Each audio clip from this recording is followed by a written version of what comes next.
my first insecurities, was that I was a younger real estate agent, which is actually now something I'm very proud of. And when someone says, "Hey, how old are you anyways?" You're like, "What?" What a weird question to ask. But I kind of laughed because I did, more transactions in my first year or two than a lot of people do in 10 or 15, in their career. And so that's really, I learned on the field for sure. Real estate rock stars, we are back. What is up? I am Shelby Johnson, and I'm here today with Kristen Beahm, who is a 2023 30 Under 30 award recipient out of St. Louis, Missouri. Kristen co-founded and now co-leads the team with her sister, KB Collective, at Worth Clark Realty. She's been rocking agent life for 5.5 years, and last year their team did 119 transactions. Actually, that was over the past 12 months, which was about 38.5 million in volume. Their team consists of the 2 team leaders, 3 agents, 2 full-time and 2 part-time admin behind the scenes. And we're going to dig into what that looks like, what their lanes are, what they do. And Kristen is also a lover of systems and structure in the midst of chaos. So a girl speaking to my own heart. I'm so excited to dig in with you today. Kristen, welcome to the show. I'm so happy to be here. Thank you for having me. Yeah, dude. Okay, hit us. Tell us about you. Who is Kristen? Yeah. Oh my goodness. I'm a lot of things. I am a toddler mom. I am a realtor, obviously, a team leader. That's what spends most of my time. Kind of a fitness junkie as well. So that's a little bit about me, but I am, like you said, the team leader for our real estate team here in St. Louis. And I actually have a financial background, kind of in corporate finance. So I bring a little bit of that into what I do. So that's a little about me. Love it. And how did you get into real estate? Yeah, absolutely. So my sister is actually my partner, my business partner, and she was in it before I was. She's actually almost 8 years older than me, but we are asked all the time if we're twins. And so I knew from a younger age that I definitely wanted to be in real estate. And so we always said, hey, we're going to go into business together someday. But she went into corporate world. I went into corporate world. Commission and sales was scary. We weren't salespeople. And then she kind of took the leap. And a couple of years later, I said, hey, I'm coming with you, ready or not. Like, we're going to do this. And so we just dove in, haven't looked back. And yeah, it's been a whirlwind. Dude, how was that diving straight into founding and leading a team? Yeah. Totally. So it started just the 2 of us. So there wasn't a lot of leading, I guess, just from the beginning, although we definitely lead each other and hold each other accountable in different ways. But I think it really kind of laid the foundation for a lot of what our team still stands for. So a lot of what we do is really bring systems and processes to really raise the bar in the industry. As we all know, it doesn't take a lot to get your real estate license. And for a lot of people, it's just a hobby to help people sell homes, which works for some, but that's not what we're doing on our team. And I think part of that rooted back from when we started. We were both in this full time, and there was no opportunity to, do a deal one quarter and then 2 deals the next quarter. And then when I kind of built it up, then make the leap. Like, this is what we were doing full time and it's what we were committed to.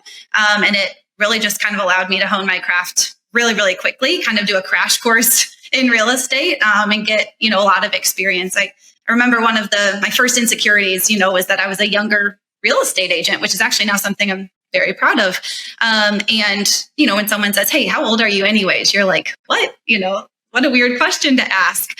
But I kind of laughed because I did, more transactions in my first year or two than a lot of people do in 10 or 15, in their career. And so that's really, I learned on the field for sure. It's funny. I clearly remember, some sales conversations that I would have where someone would be arguing about me with a specific piece in the contract or how we were doing something. And they'd be like, I've been in real estate for 17 years. And I'm like, yo, dude, like, that actually means nothing. How many transactions have you done? If you've done 5 over the span of 17 years, like, good good for you. But if you're like Kristen and you knock out a bunch of reps up front, those reps really build the experience and allow you to take leaps and bounds ahead in the industry. And that's one of the things I love most about this industry is that you don't have to do time and service or wait to get promoted to go to the next level. You control your destiny. If you want to go out there and absolutely crush it and kill it, pour your heart and soul into it and, go to the top from the very beginning, by all means. So very cool that you did that. Sorry. I'm laughing at your remark about, I've been in the industry however many years. I don't know why our industry really likes to stand on that. But I used to think that a lot. It's like, what line on the contract is that in? Because I can tell you, and it doesn't say that. So that's something we've taken with us, is like actually be an expert at the craft. Don't just stand behind your letters. So you guys jumped into business together and co-founded, the two-person team in the beginning. What was the team evolution from then until now? So much like business planning and dreaming. And there's so many things we want to still accomplish that when we go to reflect, it's always very rewarding as well to say like, wow, we've come really far. So it was just the two of us to start. We actually were the top producing team at our brokerage that year, which was super fun. We're at a smaller brokerage, but that was kind of fun. And we've gotten to maintain kind of that recognition ever since. But we started with a transaction coordinator probably by the end of that year. It was a third-party transaction coordinator where you pay by transaction. It's very popular. We've since brought that in-house. We brought our first agent on in 2020, another in 2021, and now we have a third one as well. And then somewhere along the way, we've got a part-time marketing admin. She was towards the beginning that we brought on, just someone to kind of help out with some stuff. We now have a full-time virtual assistant, an in-house transaction coordinator, and kind of operations person, like I mentioned, and then a part-time kind of field assistant or runner. That is not how I would do that again, but I wouldn't change a thing where we're at now. We've got a fantastic team, and our people is really a big part of who we are. That's so fun. Tell us how, if you were going to do it again, how would you do it? Yeah. I would definitely I'm a big fan of an in-house transaction coordinator. A lot of the third-party places that offer services, which is fantastic, especially like for a solo agent, because you likely are not doing I was not doing transaction to support a full-time person, but they kind of have a menu of things that you can choose from. So it's not necessarily an all hands on deck kind of approach. It's, that's out of my scope of work. So with our in-house, it's, hey, this is what needs done for the day. She can show a house if she needs to. She can go help me clean a house. I mean, whatever. It's all hands on deck. It's not just this menu of things. So I definitely would do that in-house probably sooner. I also wouldn't bring on an agent first. We weren't really ready to bring on an agent, even though we thought we were. So we brought on an agent because it was low overhead, right? It's way less scary than a salary. But we weren't really in a position systematically to do just that. I think we could have gotten more out of doing production, just the two of us in sales first, had we brought on like an admin first. And that admin probably would have helped us get our systems and structure and training in place. So that way we could then teach that to agents. So in hindsight, I think we did that a little bit out of order, but that agent's still with us today. He's fantastic. No regrets. Just, I think we could have gotten to where we needed to be quicker with less bruises. And I stole that from one of my coaches. So if he listens to this, he's going to be like, that's my phrase. Real quick, as you likely know, the 2024 Real Estate Rockstars Mastermind is sold out. But if one of your preferred vendors is looking for marketing opportunities, we are looking for sponsors. We would love to get their name and business out to 80 highly motivated real estate agents from across the country. Know someone who'd be interested? Go to realestaterockstarsnetwork.com and shoot us a quick email for more information. Thanks so much. Back to the show. Shout out. So you love systems. You're a self-proclaimed systems lover. Could you talk about some of the systems that you have within your organization? Yeah, absolutely. I am definitely the Excel freak. I have been my whole life. One of them is just a simple like contract to close process, right? So having a template for that so everyone knows exactly what to follow, a very consistent experience for our clients, make sure we're not falling through the cracks. But that's being changed every quarter, probably, so it's not just something we're downloading and then making it kind of a one size fits all. It's an ever changing thing that we're kind of getting feedback from as we do transactions. Another system we're having so much fun just kind of playing with right now is Zapier. I can't believe I didn't use that sooner either. But just automating like email triggers, for example, when our photographer delivers listing media, shooting that directly over to our marketing team to get the listing materials ready and kind of notify people, really kind of trying to remove myself and my business partner as bottlenecks is kind of the stage that I would say we're at now. And I have not mastered systems by any means. It is an ever growing and changing thing, but it's something I'm definitely really passionate about right now. And it's something I can see us being able to leverage to be able to serve more people without sacrificing that experience, which we are so passionate about. So I'm looking at, okay, listeners, you have to go to realestaterockstarsnetwork.com and go to the toolbox because Kristen has submitted 2 tools for us. The first is her contract to close buyer task template, which I'm looking at right now, and it's very pretty. And it has all of the key tasks and dates required, plus a section for notes. So I like this a lot because not only will it help keep the agent on track, but also this is something that you can share with your TC or administrative team and help keep everyone on the same page. She also submitted a listing coordination and contract to close seller task template. So same thing on the seller side. So make sure you go to realestaterockstarsnetwork.com. Get the toolbox. Kristen, thank you so much for that. I know that we have people out there listening and they're like, damn, like I'm just not a systems person. Like, I don't even know what that means when I need to create systems, but like, what does that mean? So what would you say to someone who doesn't have systems in their life? What does starting from the ground up look like? Any recommendations that you might have for them? Oh, goodness. I would start documenting pain points.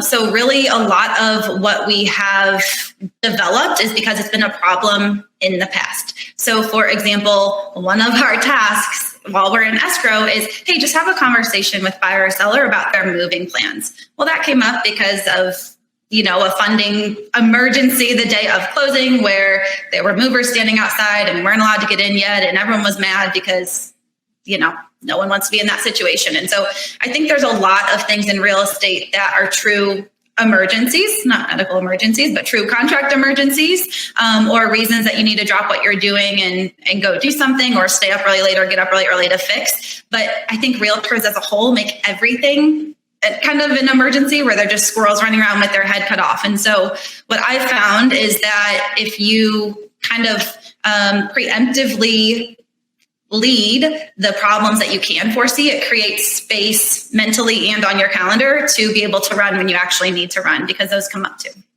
So I'd say start documenting the pain points and experiences you don't want to find yourself in again, and then creating a system so that on your next transaction, it doesn't happen. Okay. So step 1, go out there, live your real estate life in the chaos and the shiny object syndrome and the whack-a-mole life of had bouncing around until you get your face smashed in a little bit to the point where you're like, ooh, I don't want to experience that pain anymore. And then you take that pain and you put it into, what would you say for someone starting out? Like, is this just like a Word document, or do you like Trello? Where should they place this first pain point that they never want to experience again? Your system. Yeah. Oh gosh, there are so many options out there. I'm a big Asana fan. It's not where we manage our transactions, but I think that's a really easy one to start, and it's free for some accounts. I think it's just something that you're going to use. I mean, that's what they say about a CRM, right? Like the best one is something you're actually going to stick to. I think an Excel sheet is fine. We have what we call an active map. I can share that too. It's just a one snapshot of all of our transactions with all the key dates that we can look through together as a team weekly. We can see, 30 whatever transactions, 10, 30, however many are in there for the week, and see exactly the highlights. We have yet to find a system that actually has a single view for something like that. So we've hung on to that spreadsheet. What was it called? I missed it. We call it our active map. It's kind of like a heat map where like as things are finished, they gray out. So it's kind of, it progressively gets finished. So it's a really easy snapshot you can look at every day for the team to see where everything's we at. want a copy. We want it. You got it. Please. Okay, perfect. But yeah, I don't think it's the sophistication of the system per se. I mean, I think that's one of the biggest mistakes new realtors make. Actually, all realtors make, myself included, is you want to be, in this system and that system, and you get 72 emails with people that want to sell you their next system. And then, you got to be the postcard expert. You got to be the Instagram expert. You got to be the Facebook expert. And the reality is you don't. Like if you're dabbling in everything, you're not good at anything. So I would say just pick a system that you will use, whether it's a spreadsheet or the most sophisticated one you can find, and just stick to it and then add to it as you go. I do think there's a little bit of bumps and bruises that have to take place. Like I think there's value in actually just jumping in and doing it. I think we all have to learn the hard way a little bit. Like no one's probably going to actually go follow precisely my task template to a T. It's going to look like busy work until you actually value it. But start with someone else's something and then customize it to make it yours.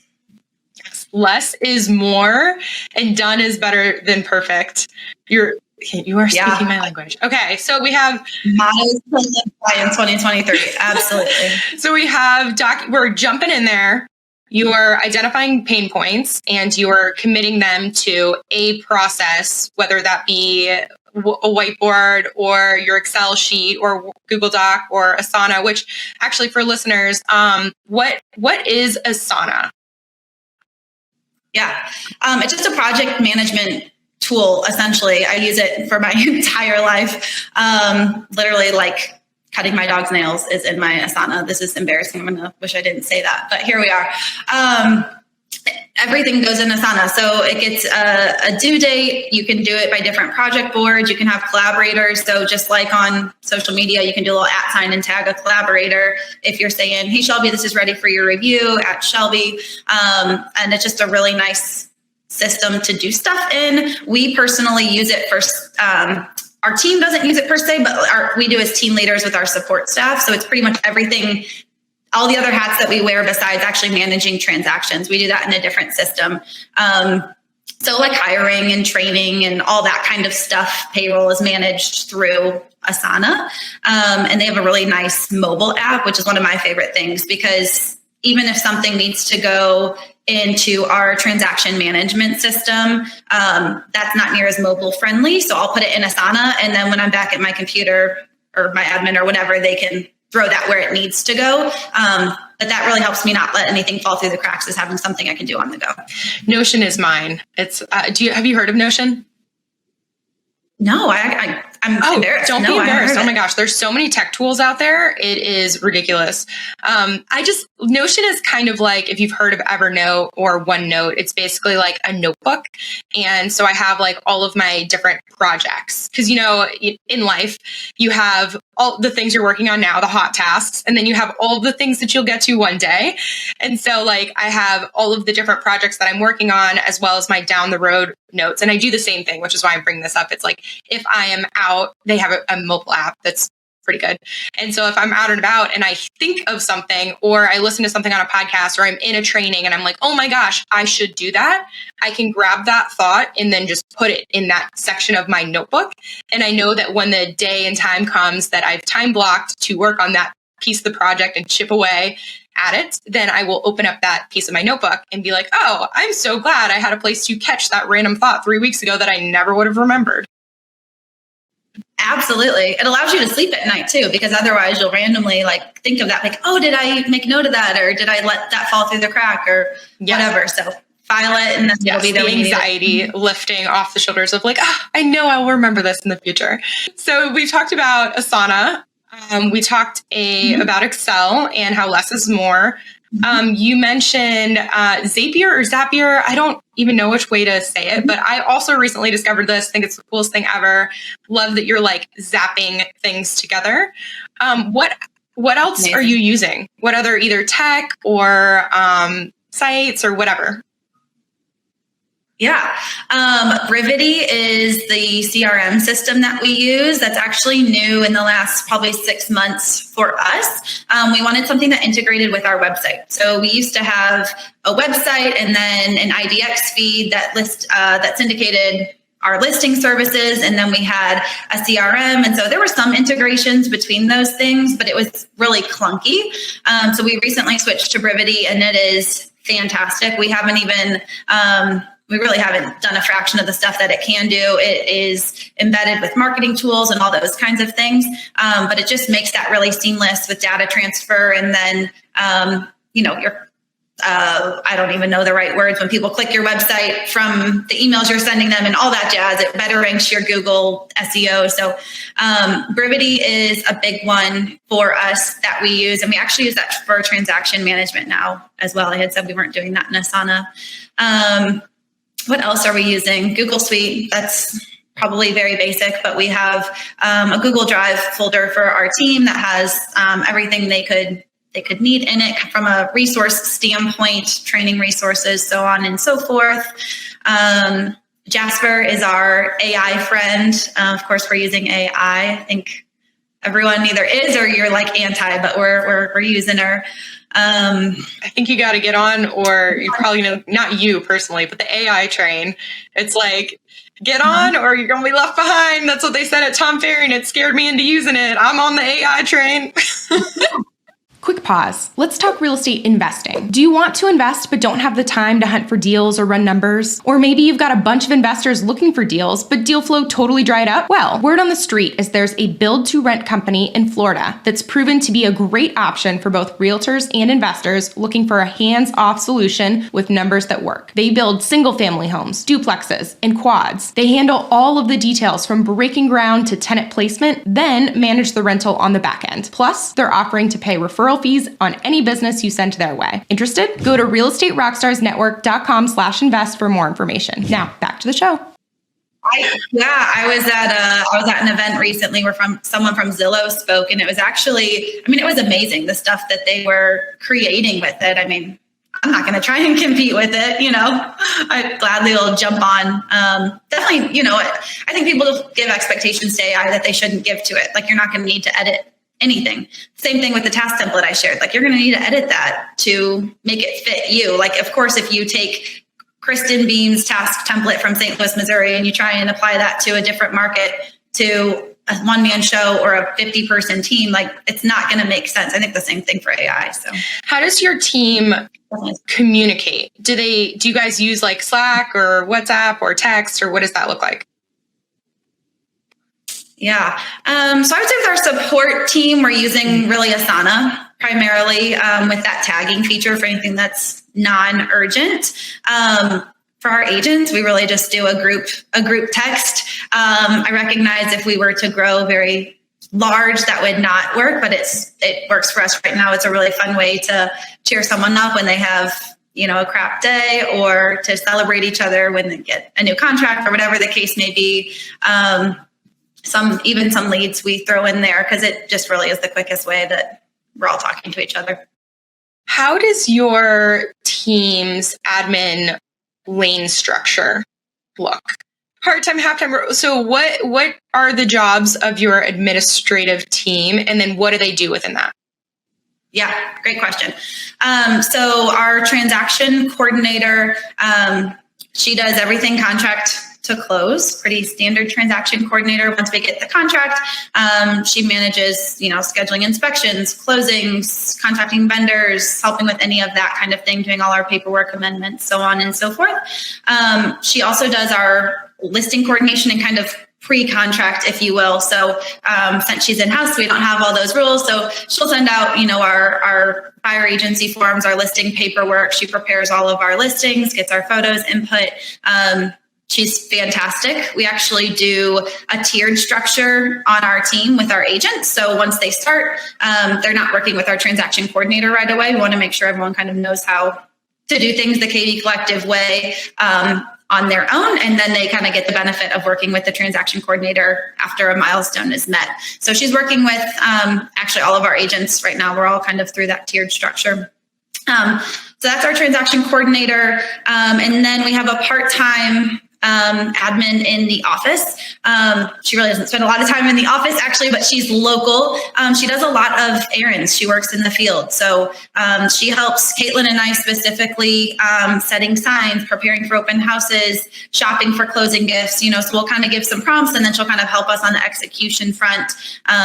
Helps us, maintain the office space so that it's great for everyone to come in, has what they need. And then we've got a full-time virtual assistant. So she's doing a lot of our database management. If I have 4 calls with clients on the way to an appointment, I just shoot her a quick audio message so she can update notes and follow-ups accordingly. She's preparing a lot of our marketing from an execution standpoint. So Caitlin, my sister, is actually the marketing visionary, but then we have help on the executional front. So once we create that process, our virtual assistant is actually facilitating that to then bring value back to not only Caitlin and I, but all of our agents. And then we've got a very part-time marketing assistant. She's been with us the longest and her role has evolved significantly. She used to just handwrite postcards for us. We've since stopped doing that, but she helps us with some social media stuff, some client touch points throughout the year with cards and holiday gifts and things like that. Where do you recommend people look for their first hires or any of the type of hires that you just listed? Like a job site basically, or something where like did that. You find yours? Yeah. A variety, actually. Our virtual assistant, we did use a placement company, so I would definitely recommend that if you're going to go the virtual route. Name as opposed to Leverage Virtual. It was actually recommended by someone at a Tom Ferry conference, and we were really impressed by their process. You pay them a flat fee, and then they line up interviews for you, and they share portfolios. If you're looking for social media stuff, they share resumes, video introductions. You select who you want to actually have the interviews with. You sit down one day, they do all the hard work really. So they make it really efficient and streamlined for you. Other than that, I would say I know more not where to look. Don't just hire a friend or a family member because it's convenient. We've posted on Indeed and LinkedIn, Facebook, and we've gotten good applications for various roles over the last couple of years through all of those platforms. And for your team, where are the leads coming from? Do you guys do lead generation as a team, all using the same strategy, or are you guys doing different marketing strategies? A little bit of a mixed bag. So the bulk of our business does come from just Sphere and past clients or client referrals or Sphere referrals. A lot of that is just showing up on social media and then not forgetting about your people. So once you have closings, I think that's where a lot of people think the relationship ends. But for us, that's really often where the longer term relationship starts. So really being a resource as opposed to a salesperson for those people. And done is better than perfect. I think we get stuck in that paralysis of what do I say or how do I say or what's the right drip campaign. Just shoot them a text. Just send them a holiday card. It doesn't have to be legendary in our experience. So that's our primary, but we do have a couple of other lead sources that we use. OpCity, which is the back end of Realtor.com. We work their leads. My Agent Finder is another partner. Those are probably our biggest ones, but we've dabbled with a few various lead sources in the past, and the less is more idea. We've really kind of cut out the ones that give us a closing here and there, and have really tried to double down and put our attention on the ones that are actually producing. What does your touch point cadence look like because you mentioned sphere of influence, past client referral, that sort of thing. Mm-hmm. So, and you also mentioned holiday cards, shoot them a text. Do you have a flow? I'm sure you have a checklist, but what does that cadence look like? How often and when are you touching them? Yeah. I'm actually working on making this a little bit more systematic right now, but at a high level, checking in after the closing probably twice that first month. How did your move go? Do you have any issues? We're big fans of Ninja Selling. If you guys don't know the book, it's fantastic. Just being people. just going back to basics and being people. If they have a leaky faucet that they weren't expecting, something minor, just take care of it. You're going to look like a rock star. Everyone's going to be happy.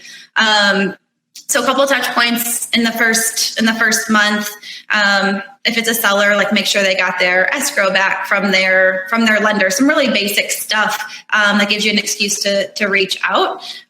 Thereafter, friending on Facebook, making sure you're wishing them happy birthday, happy home anniversaries. We just send a card. It's really simple, but people love it. We do a holiday card and gift every year. Again, it's nothing extravagant, but it's something fun. We now do the same thing most every year. We do little homemade potpourri things. So that's kind of become our staple thing. We do little drop-offs to whoever we close that year. For my kind of main touch points, I try and keep it to like 100 people or less. I found if I put every single person I ever encounter or work with, I don't do it because it's just really overwhelming. And then there's just too much noise. So I try and keep that list of people that I'm having those really more frequent touch points with to like 100. Real quick, before we get back to the episode, 2 things I wanted to share. First, thank you so much for tuning in week after week. It really means the world to all of us. Second, we feel like we're just getting started. If you enjoy what we do here, please follow us on this app, share an episode, or give us a quick review. I promise we're working hard behind the scenes to make this show as good as possible now and into the future. Thanks, guys. Back to the show. Yeah, there's nothing worse than going in your CRM and seeing like hundreds and hundreds of you're supposed to check in reminders pinging you that you failed. So I totally feel that you pick, they talk about A, B, C type of clients and pick your favorites and pour into them. Yeah. Absolutely. Now, if you're working like a new internet lead, totally different story. More frequency, call, text, email a couple times a day. Then, not lay off until a week later. Add value in those touch points. But with people that already know, like, and trust me, have closed with me, I don't want to bother them. I only reach out if I would appreciate whatever I have to reach out with. So what are you guys currently working on as a team? Yeah, systems for sure. We are really kind of getting solidified between Caitlin and I, especially just in our organization. I think for a little while there, we were kind of like kindergartners on a soccer field. You've seen that where they all like run and kind of do the same thing. As leaders, Caitlin had stuff she was really good at, and I had stuff I was really good at, but we were both involved in everything.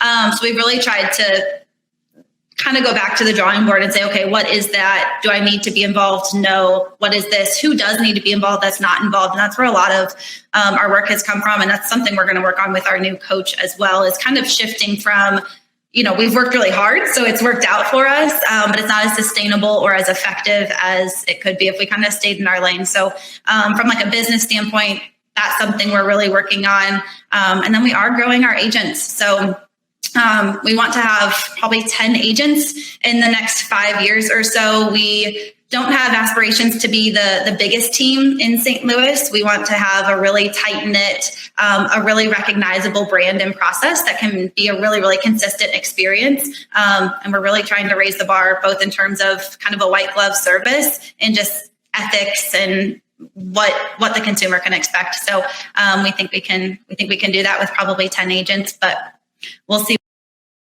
I was at Tom Ferry Summit this past August, and they said something that really stuck with me. I loved it. They said, if you're going to do a team, keep it small or go really big. Because, and by really big, I don't mean like massive, but the middle ground, medium-sized teams is where the most failure happens.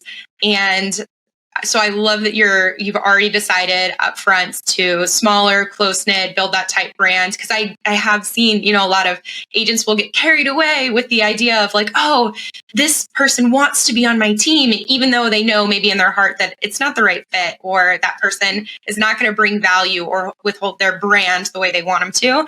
And the ego and I'm going to have this many agents on my team. So I love that you said that. Absolutely.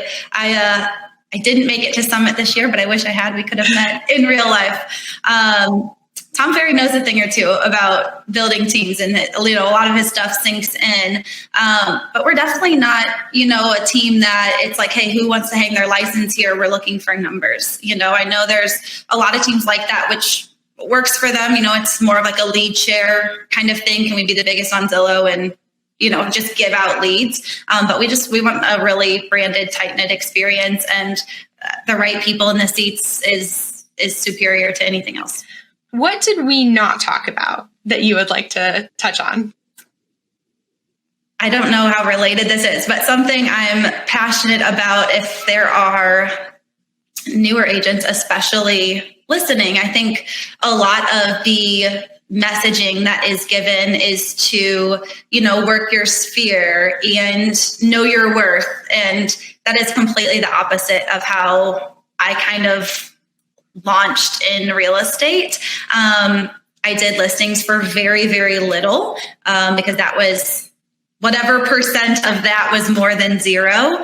And I drove easily an hour away. I can think of one that I did, an hour and a half away, which is kind of wild in the St. Louis suburbs. That's really far. But those were the people that were agreeing to work with me. And that is how people that I knew started reaching out to me. It's kind of a fake it till you make it thing, right? They don't know what you're charging them when you're posting that you've got 3 new listings this week. They don't know that, that listing appointment was an hour away or whatever it was. And so now I can be a little bit choosier. I rarely discount my commission. I work with mostly friends and family and client referrals, which is a blessing. But I wanted to grow faster than I could organically. And I think a lot of people enter the industry just expecting people to start calling them now that they have their license that they can hold up. And it just isn't that way. They knew agents before you were in the industry, and you got to give them a reason to want to call you. So that would be just like something I'm just passionate about, is kind of grinding at first until you kind of earn it. To the new agents out there, no one owes you anything. You have to be the driving force behind every result that you get. And no one's going to ask you just because you're licensed and post one thing on Facebook, like, will you sell my house? Maybe one person will, but they don't owe you I'm not allowed to curse. But offended when they won't call you. Like to this day, some of my best friends don't work with me because they know 6 or 7 agents and one of them is their mom's sister's. It's going to cause drama. Like, I don't want anyone to ever feel pressure to work with me. I want people to be excited to work with me. Like, nip that myth in the butt in the beginning. You'll be better off for it. Okay, couple wrap-up questions for you. First, what events are you going to in the next 12 months? I knew this was coming, and I just went on a little mini tour the last 3 months at events. So I don't have any events on the books right this second. But my coach is hosting a retreat in Dallas, the Hero Nation Tribe Retreat, I believe, in January. I hope to be there. I'm in the under 30 network. So our mastermind next year will be in New York. That will be awesome. I'll definitely make it back to a Tom Ferry event. I'm not sure which one, but I haven't been since spring this year. So I always leave with a lot of good stuff. Come to Summit because I'm going again. And last year was amazing. I actually hadn't been a Tom Ferry fangirl. Like, so many people have talked about Tom Ferry for years. And you know how it is when you just get sent another podcast or another video to watch. And it's just like, I can't do anymore right now. Yeah. But I went to, so I'm like, oh gosh, I hear him everywhere. And I went with a couple people from our community and I had the best time and learned so freaking much. Like, all of the content was like so cutting edge and like AI forward and tech forward and also like fresh. You know how sometimes you go to conferences and it's like the same, like, man, I could have freaking heard that online from 17 different YouTube videos. No, it just like felt really good. So definitely come next. It was really tactical stuff to say. I'll share a takeaway from last year that we started doing this year from Tom Ferry. We were not tracking our listing appointments, our buyer consultations, our showings. We were not tracking any of that prior to this year. We were just looking at results. And you don't control your results, right? You control your inputs, which, everyone knows it's not really cutting edge, but the way that he explained it and wanted you to outline all of your numbers, it was it was an epiphany to me, like, oh, if you can just look at your showing to buyer closing ratio, you know exactly what you need to do to hit your new closing ratio. And so we have these awesome, making a note to share this template. We have these awesome boards now in our office. They are, I don't know, at least 5 by 5 foot. Probably they're these giant posters, and everyone's got a lane. All our agents have a space and a different colored sticky note, and you get to come in and put down how many listing appointments you went on this week, how many buyer consultations, so on and so forth. And even if you got none of them, you get credit for doing them.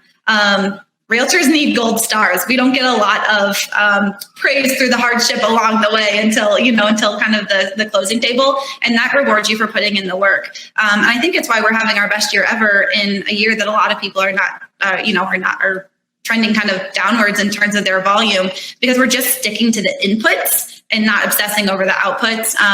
So those templates have been really fun. I will share that too. Thank you. You know I was going to ask. realestaterockstarsnetwork.com toolkit, everyone. The inputs versus outputs was a good one for me too. Like it kicked me hard. And I got it from Alex Hormozi, who I am a fangirl of. Do you know Alex Hormozi? Was he on a podcast recently? I feel like I've heard him. Dude, he's everywhere. Yeah. You gotta look him up. It's for like business building and like taking limiting belief that you don't even know are limiting. It's just like the stuff that you've heard throughout the business industry for years and years. And he just like flips it on its head, and he does it really in a dynamic way. Anyway, yeah. So I love the different events you're going to. Also, this 2024 Real Estate Rockstars Mastermind is sold out, but the 2025 one, you should definitely come. Freaking love it. I've been there since the very first year they started them. Obviously, I'm totally biased because now Erin has let me host this podcast so kindly. But yeah, definitely mark your calendars for that in 2025. And my next question is, other than sending you massive amounts of referrals in the St. Louis, Missouri area, how else can listeners, or how else can I help you in your business? Anyway. Yeah. Connect with us on social. I love to have conversations. Shoot me an email. I'm an open book, but I love to have conversations. My background in financial services was leadership and coaching, and it's really rewarding when I get to, not only help and coach others, but be inspired by what other people are doing. I think we can all learn something from each other, and I would love to connect. That's what we can do. Which feeds beautifully into my final question, which is, where can people find you? Yeah. Instagram is probably where we are the most active, at Kristen Beahm, B with a silent H, Beahm. And then our team page is KB Collective Real Estate. The team page is going to be much prettier because Caitlin takes care of that. But on my personal page, you'll see a lot of getting to know me. If that's of interest, my toddler, I post dancing on there, me doing crazy long sweaty runs right now in this season. That's where we hang out a lot, or our website, kbcollectiverealestate.com. Perfect.